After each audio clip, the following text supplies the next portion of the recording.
Welcome to Distance is No Obstacle, the medical education podcast aimed at providing bite-sized education and information for doctors working in rural and remote Australia. Today we chat with Dr Marissa Gilles, a public health physician with the WA Country Health Service, who has over 20 years' experience in Aboriginal, rural and remote health, about screening and treatment for hepatitis C in Western Australia.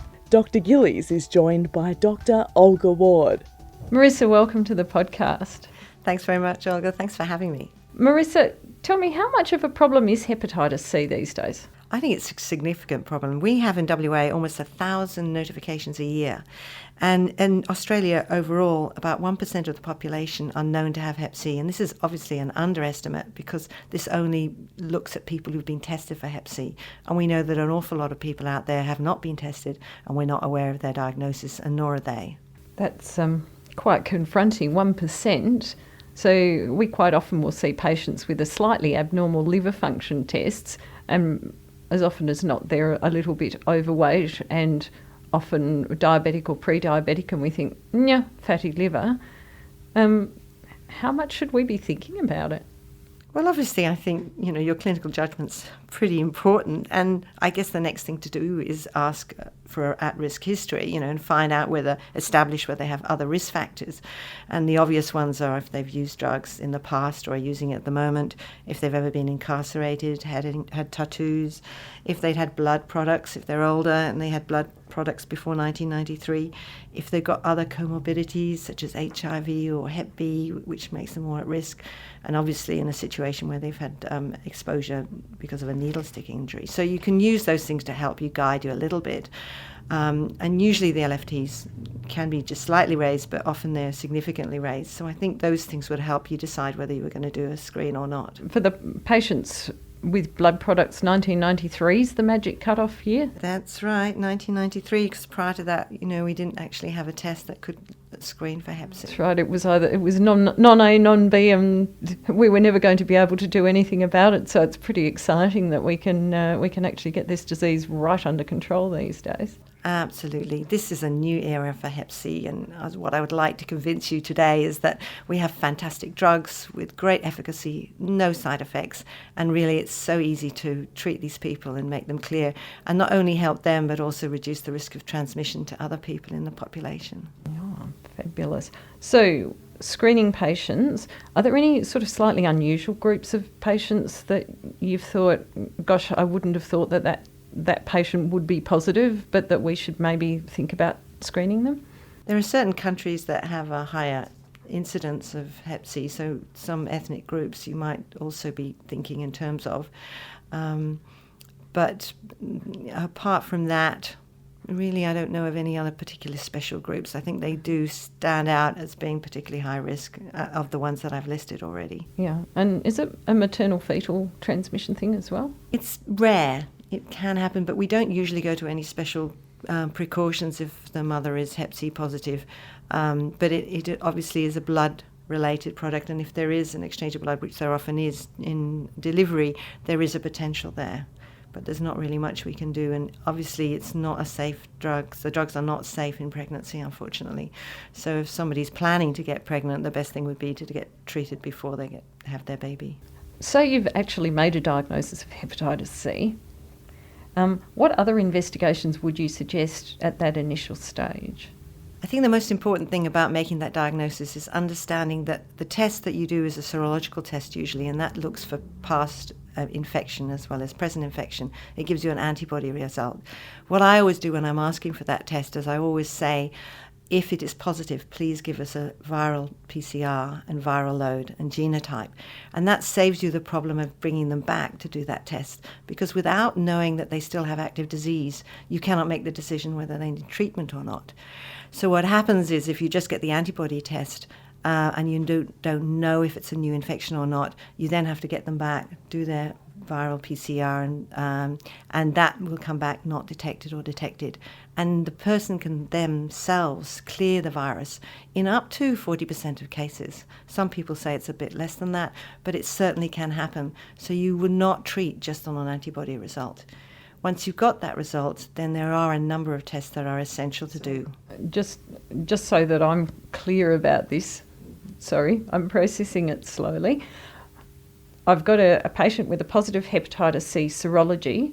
I then ring the lab and ask them to add a viral load and a viral PCR? Wow. Or do I have to ask for that on the initial the initial form, in which case is Medicare going to start telling me that I'm costing them too much money with screening? The way I do it and the way it works for Medicare is that you say hepatitis C serology, if positive, please do. And you do that there and then, and therefore they don't automatically do it. They only do if it's positive.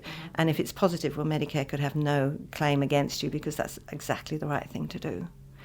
Some of these people are hard to bleed, so it really is good. And some of these people are not brilliant at coming back for their results, so not immediately. So if you can do it that way and actually have it as if positive, then go ahead to do the Hep C PCR, then that actually deals with it all. It's very similar to finding a breast lump, say, and asking the radiology to do a mammogram and an ultrasound and do a fine needle or a core biopsy if they find something that they think is worth sticking. Exactly. Yeah. It makes perfect sense. Marissa, can you tell me where we can find some resources to help us or guide us through testing and treatment for the patients? Yes, absolutely.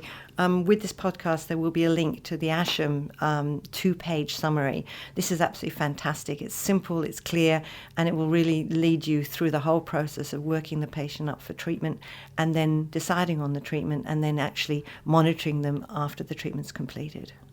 Well, it sounds nice and simple. So tell me, 20 years ago, of course, we thought this was untreatable, and now it looks like we're on the second or third generation of effective drugs that work. Can you tell me a little bit about the treatment and the prescribing? Okay, so it's a little bit messy. It does involve establishing that the person hasn't got cirrhosis. That's actually very important. And also... So that's the HEPA score that you were talking about? In Western Australia, we use HEPA score. In the rest of Australia, they use the AFRI score. They're both equivalent in terms of their sensitivity. For the HEPA score, which is the WA choice, we say that you should have an ultrasound if the HEPA score is greater than 0.8. Ideally, you'd have a fibroscan. That's way more sensitive, but for most people in regional areas, this is not possible, and so we go with the ultrasound. And you need to know the genotype at this stage. Like I say, in the new year, that might not be necessary anymore because the new drugs we've got, and as you say, we've probably got to the third generation of directly acting agents, Maverick and Epclusa, they can be used for every genotype, so that becomes less important. In the old days, it did matter which genotype you were, which drug you chose, but things have got very simple now. The tablets are taken for Maverick, they're taken 3 tablets once a day, just in the morning, for 8 weeks, so it's a really short course. For Epclusa, it's 1 tablet every day, but it's for 12 weeks. Are these antivirals or are they something else? No, they're directly acting antivirals, yes, and they're really effective. Their side effect profile is fantastic. There is one other very important component, and that's looking for drug interactions, because unfortunately they do have some drug interactions with commonly used drugs like anticonvulsants and some other medications such as PPIs, which a lot of people might be on. And so deciding on which drug you pick between those two will depend on the drug interactions. There's a fantastic site, which again we will link to the podcast, where you can go on it and check the interactions, and that obviously would be standard practice, I think, for most GPs. It sounds fairly simple, but as if you need additional training. And I know for a long while you actually had to be a certified prescriber. Do I still need additional certificated training, or can I just follow the prompts on the website? I really don't think it's necessary to have additional training, and it's certainly not legally required anymore. This is a whole new world, and we're really trying to encourage GPs to become confident.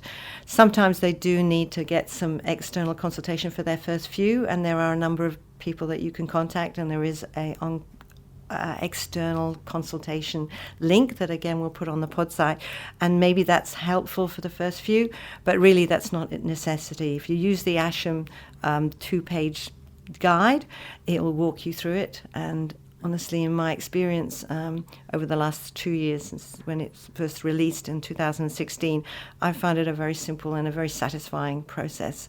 And I have been to the evening sessions because ASHM have been very proactive, and there have been sessions in regional areas to make people feel more confident.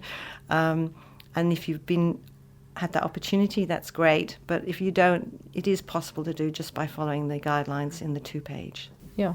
And how accessible is the medication? Very accessible. For a rural area, like do I write a prescription and send it to they can pick that up from the local pharmacy?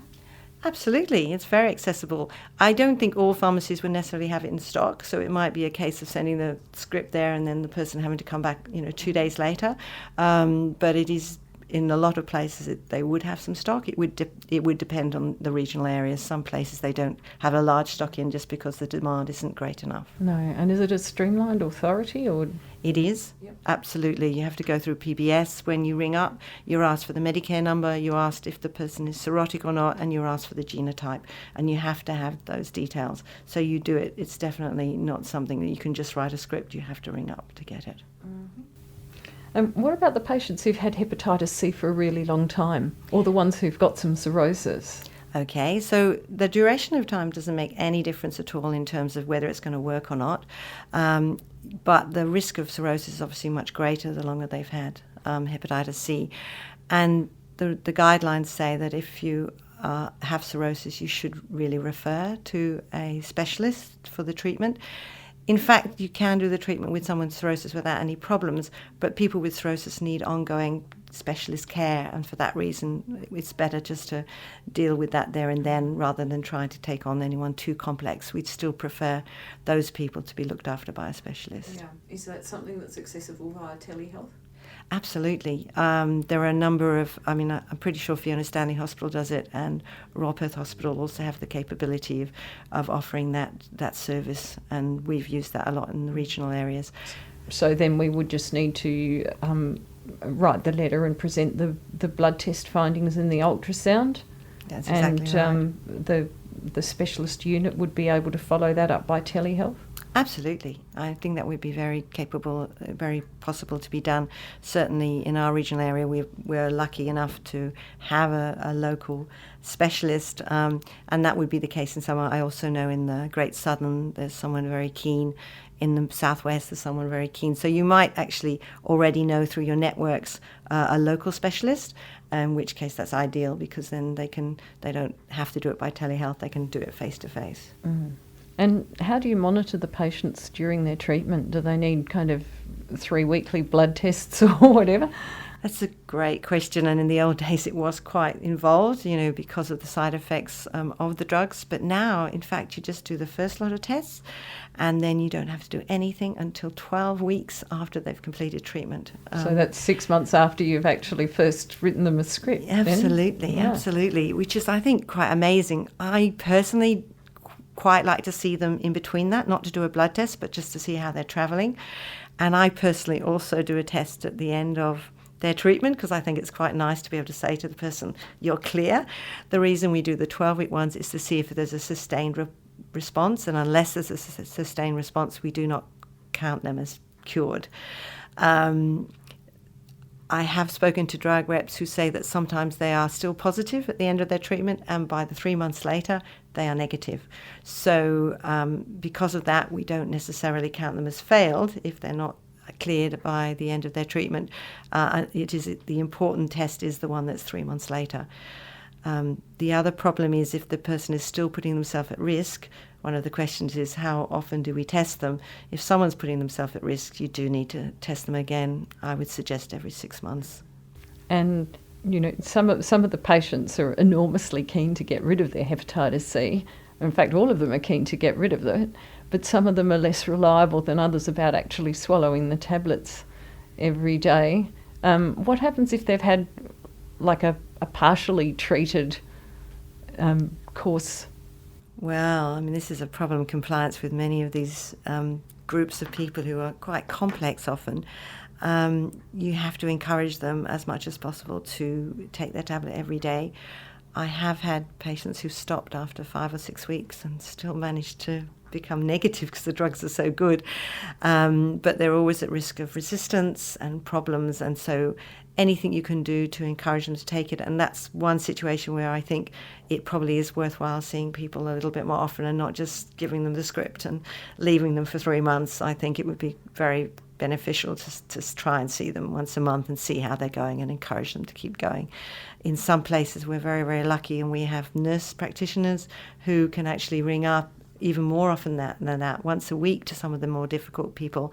And I know there's some peer support care that's provided in the southwest, where there is actually a case management nurse who does that, who rings up, who actually delivers the drugs once a month and provides all that ongoing support, which some of these people, as I know in your experience, you have found do need that extra support to get through and manage to take their tablets for that period of time. Mm.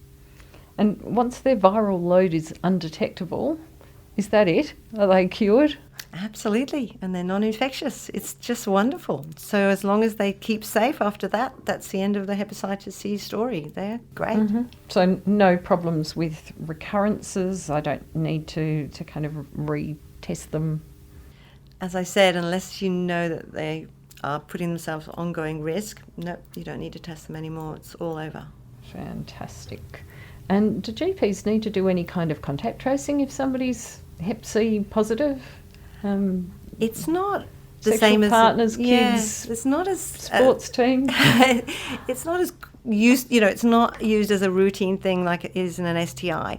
Obviously, I always check whether they've got a partner they're sharing with in terms of their drug use, and we do see that happening in couples, that they do share needles a little bit more than they would normally, and so I would offer the screening to a partner in that respect.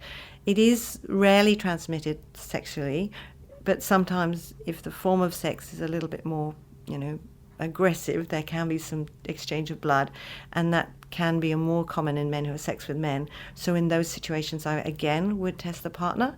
In terms of children, no, that's not an issue at all. Fabulous. And Marissa, if rural GPs would like to obtain additional information about this or some training, where do they go? There is some great online training which I'll provide again with the portal, with the podcast, that can be accessed, and you do online training, which is really, really good, and that's usually only a couple of hours, and it just carries you through and again gives you that additional confidence, and that's always important. I think the first few are going to be the ones that you need more support, and then after that, when you've treated a few people and seen how easy it is, I think then after that, honestly, it's easier to treat than heart failure. If you ask me, that's very complex. Well, thanks for joining us. I'm thrilled to bits and that we can actually offer something to these patients, and to be able to offer them cure is totally mind-blowing. It's fantastic, but the first thing we've got to do is get them into your surgery and get them tested. We're going to be screening everybody. It's worth the money, absolutely. Thanks for joining us. Thank you.